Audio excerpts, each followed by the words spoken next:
Happy Friday, second grade friends. I know what you're thinking. No school today. Ole pono. Today we do have school. So I want to talk to you a little bit about setting up your schedule for today.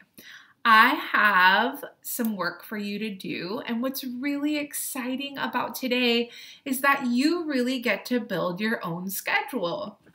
I'm going to use this as a board. So let's talk about the different things that need to get done today. So we know that good readers read every day. So one thing that needs to get done today is you need to continue to work on your reading challenge. And some of you asked, Leah, I'm reading a book right now that I love. Can I continue reading it until I finish it? Absolutely. Yes, please do.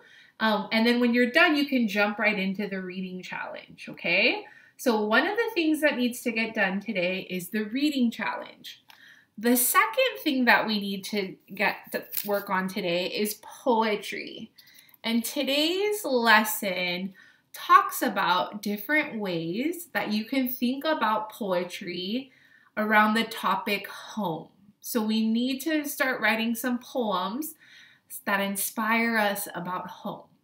So poetry we're working on today. Now, if I want to get really specific, I can write down that I want to try a free verse poem today and that I want to try a haiku today. So I could actually create 2 more Post-its that has both of those on it so I can really plan out exactly what I'm doing today. So I know I need to read for at least 20 minutes today. Remember when Abe shared with us that he's been reading for 4 hours a day? Oh, I thought, wow, Abe, that is awesome. And then we need to write some poetry today. And we're not rushing through our poems.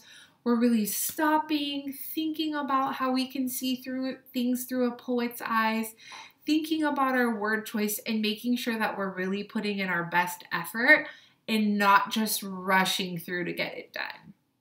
Okay? So we know we need to read today. We know we need to write some poetry today. And we can continue to practice regrouping by spending $1. So I don't know if you noticed this or not, but when you're playing Spend a Dollar, you're creating lots of strategies for taking away numbers. And I wrote down some ideas for you to make the game more interesting, more exciting. And if you have other strategies, please share them with me as well. So we know we need to read today. We know we need to write some poems today. And we know that we need to spend some imaginary money today, okay? And the next thing that we need to do is we need to work on our park study project. So all year we've been talking about how you're going to design your own park, and we're getting closer and closer to it. So today, I'm gonna write these down on separate Post-its just to remind myself. I need to create a list of park names. So next week when I have my small group meetings, I'm going to bring a list of park names to that meeting that I think are all really good names for my park that I'm going to be building. So we talked about are people's names good ideas for parks, or do we have other ideas for our own park that would work best?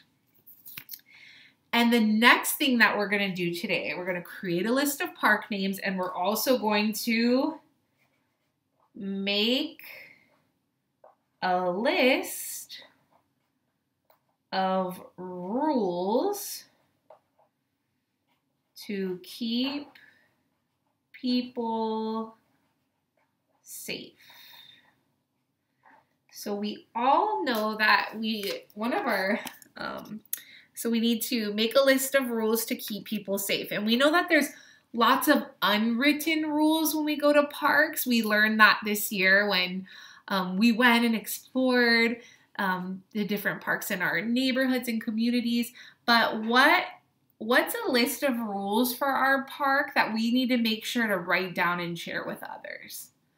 Okay, so what's really cool about today is you get to decide how your schedule will be. So I'm going to take all these off. This is the order: reading, writing, math, social studies. This is the order that I usually think about subjects, but today you get to create your own schedule.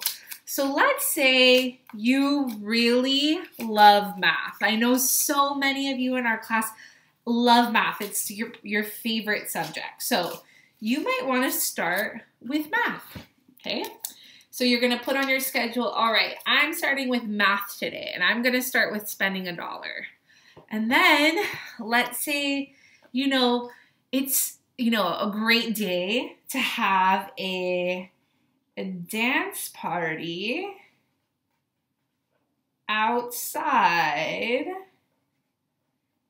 in the sun. So maybe you want to spend $1 and then you want to go outside with your favorite stuffy and you want to have a really awesome 15-minute dance party. You can do it. Why not? So you're going to spend $1, then you're going to have a dance party outside in the sun. And then let's say, okay, you're like, I'm going to have really high energy. Maybe I want to come back in and read next. I think it would be a good idea for me to come back and read. It'll help me focus. So I'm going to spend $1 first. Then I'm going to go outside and have a dance party. And then I'm going to read for at least 20 minutes. But if I get stuck and lost in that book, am I going to say, oh, 20 minutes is over, I need to put this book away? Of course not. You have the whole day. So take your time and really enjoy your book. All right, after that, I think we're all thinking the same thing. I think after that, we need to take a snack break. And I'm going to draw. I'm not the best drawer, but I drew a little banana because I know how much Collier loves bananas and Masa loves bananas, and bananas are a real healthy snack. Maybe we want to put some almond butter on it. I don't know. So we're going to spend $1. We're going to have a dance party outside. Then we're going to read. Then we're going to have a snack. And when we're done with our snack, maybe we want to start thinking about our park study. So we might put down a park study and we might say, let's create no, I think the names might be a little so let's make a list of rules. Let's make a list of rules for the park first. So we spend $1, we have a dance party, we read, we have a snack, we do the park study, we make a list of rules. And let's say we want to, maybe we want to stop and eat lunch. No. Maybe we want to, I know what you're thinking. I know exactly what you're thinking. You're thinking, next, I'm going to take another opportunity to get some exercise, and I'm going to pick 50 pineapples. Is that what you were thinking? I see some of you saying, no, that's not what I was thinking. So I'm going to pick some pineapples, then I'm going to create my list of park names. And then when I'm done with my park names, I think I might have lunch. That sounds like a good time to have lunch. And I'm going to make sure to have some fruits and veggies because Robert said that it's really important to keep our immune systems up by eating healthy. So we're going to stop and eat some lunch. And that was supposed to be an apple, but it looks more like an heirloom tomato to me. So you decide. And then the last thing, you might say that I saved the best for last, I'm going to end the day with poetry because I really want to stop and think about my poems. I don't want to just rush through them and say, oh, I wrote a poem, I'm done. We want to make sure that we're really putting in our best effort because next week we will submit our favorite poem about home to be compiled in a PHS poetry book that's going to be shared with the whole school. All right, second grade friends, it's time to start planning your schedule. I really can't wait to hear how you like your activities today, how you plan them out. I know today is going to be the best day. See you soon.